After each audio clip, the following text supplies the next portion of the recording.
আজ এই প্লাস্টিকের ঢাকনাতে বানাবো সেই ভাইরাল লোটাস পন্ড। ইন্টারনেটে এখন যেখানেই দেখি সেখানেই এই ভাইরাল লোটাস পন্ডের ভিডিও। আর এটা দেখতে এত সুন্দর লাগছে, তাই ভাবলাম আমিও বানিয়ে ফেলি। প্রথমে কেলে দিয়ে কতগুলো পদ্ম পাতা বানিয়ে নেব। এরপর ছোট ছোট কেলের থেকে পাপড়ি করে ছোট্ট একটি পদ্ম ফুল বানিয়ে নেব।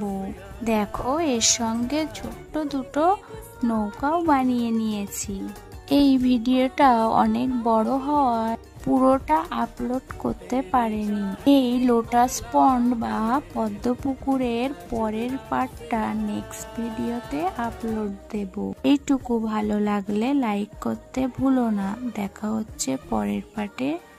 টাটা।